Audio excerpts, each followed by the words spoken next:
আপু, বাবার বাড়িতে অনেক আদরেরই একটা মেয়ে ছিলাম আমি। কখনো আমার মা আমাকে দিয়ে একটা কাজ করায়নি।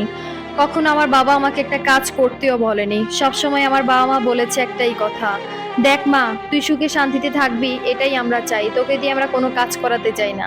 আমাদের একমাত্র আদরের মেয়ে তুই, তোকে ছাড়া আমরা কোনো কিছুই বুঝি না। কত কষ্ট করে তোকে আমরা লালন পালন করে বড় করছি। কত ভাগ্য নিয়ে তুই আমাদের ফ্যামিলিতে আসছিস, তুই কল্পনাও করতে পারবি না। সবসময় আদর দিয়ে দিয়ে বাবা মা রাখতো। আসলে মিস করি সেই সময়গুলো। যাই হোক আপু, আমি একটা ছেলেকে ভালোবেসে ফেলি হঠাৎ করে।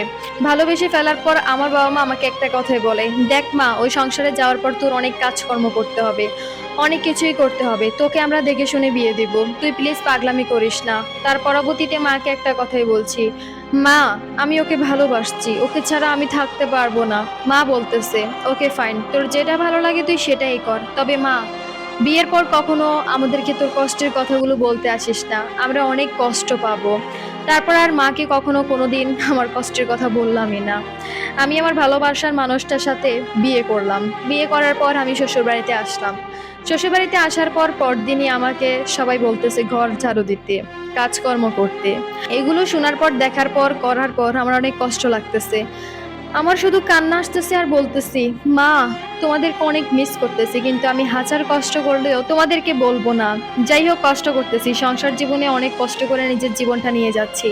একবার হাত ফুঁড়ে ফেলি, একবার পা পুড়ে ফেলি, একবার ওড়না পড়ে যায়, অনেক রকমের অনেক বিপদ আসে, কিন্তু সব বিপদ মোকাবেলা করে এই সংসার জীবনে আসি। একটা সময়ের পর আমার শ্বশুর শাশুড়ি, আমার নন্নাস, আমার হাজবেন্ড সবাই আমাকে দেখে অবাক হয় যে যে মেয়েটা বাবার বাড়িতে কিচ্ছু করে না, সেই মেয়েটা একটা সংসারের সব কাজ করে। আমার হাজবেন্ড আমাকে সবসময় রোমে যাওয়ার পর অনেক আদর করতো, অনেক কথাই বলতো বলতো দেখো, একটা সময় তোমার সুখ চলে আসবে। কিন্তু আফসোসের বিষয় কি জানেন আপু, আমার শাশুড়ি সবসময় আমাকে জ্বালাতন করে। আমার হাজবেন্ড তার দেখতে পাইছে। আমার শাশুড়িকে অনেক বোঝানোর চেষ্টা করছে। আমার শাশুড়িকে আমার হাজবেন্ড একটা কথাই বলছে, দেখো আম্মু, ওর বাবার বাড়ি থেকে একটা কাজও শিখে আসে নাই, ওই মেয়েটা সংসারে এসে সবকিছুই করতেছে, তুমি প্লিজ ওকে এমনটা করো না। কিন্তু না, আমার শাশুড়ি মা আমাকে প্রত্যেকটা পদে পদেই জ্বালাচ্ছিল, প্রত্যেকটা পদে পদেই শুধু দোষ ধরে। আমার শাশুড়ি মা সবসময় আমার দোষটাই ধরতেছে, কখনো কোনোদিনও সে একটু স্যাক্রিফাইস করে না, সবসময় আমার দোষগুলো ভুলগুলো ধরতেই থাকে। একদিন আমার শাশুড়ি মা আমাকে অনেক মারছে, আমার চুল চাপ দিয়ে ধরে। বাট আমি সেদিন না সহ্য করতে না পেরে আমি আমার হাজবেন্ডকে সব কিছুই আমি আড়াল থেকে দেখতে বললাম। আমার হাজবেন্ড দেখতে পেয়েছে। দেখতে পাওয়ার পর আমার হাজবেন্ড একটা কথাই বলে বাড়িতে, যেই মেয়েটাকে আমি বিয়ে করে আনছি, যে মেয়েটা বাবা বাড়িতে এত আদরে ছিল, সেই মেয়েটাকে আমি কোনো দিনও এই বাড়িতে কষ্ট করতে দিব না। আমি এই মেয়েকে তোমাদের সাথে জীবনও রাখবো না। এগুলো বলেই আমার হাজবেন্ড আমাকে নিয়ে শহরে চলে যায়। গ্রাম থেকে শহরে যাওয়ার পর আমার হাজবেন্ড একটা বাসা ভাড়া করে আমাকে রাখতেছে। আমি আর আমার হাজবেন্ড ওই সংসারের মধ্যেই আছি। আমার শাশুড়ি মা আমার হাজবেন্ডকে ত্যায্য সন্তান করে দিয়েছে। আমার শাশুড়ি মা আমাদেরকে টোটালি দেখতে পারে না। যে শাশুড়ি মায়ের জন্য আমি আমার বাবার বাড়ি থেকে এসে আমি অনেক কিছুই করলাম, সেই শাশুড়ি মা এখন সবকিছুই এক নিমেষে ভুলে গেল। খুব খুব আফসোসের বিষয় এবং কষ্টের বিষয়। যাই হোক, শাশুড়ি মায়ের উদ্দেশ্যে আমার আর কিছুই বলার নাই।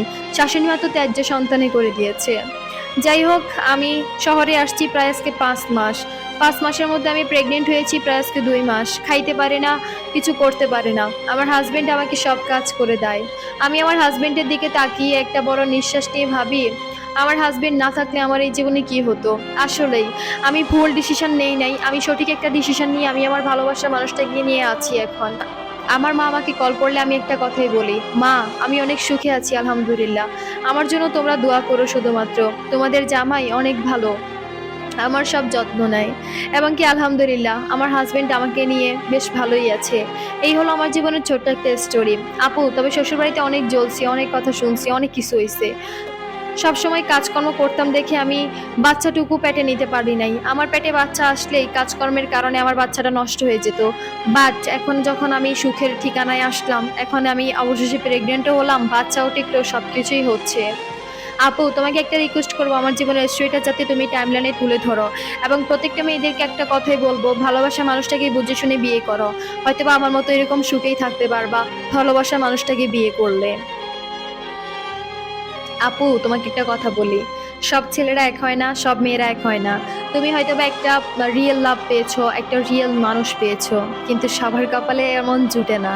তাই একটা কথাই বলবো, হাসবেন্ডকে একেবারে নিজের মতো করে যত্নে রেখো। হাসবেন্ডের অনেক অনেক কেয়ার করো, তাকে নিয়ে অনেক অনেক ভালো থাকো। তোমার জন্য অনেক অনেক দোয়া এবং ভালোবাসা রইলো। তোমার একটা ফুটফুটে বাবু হোক এই দোয়াই করছি।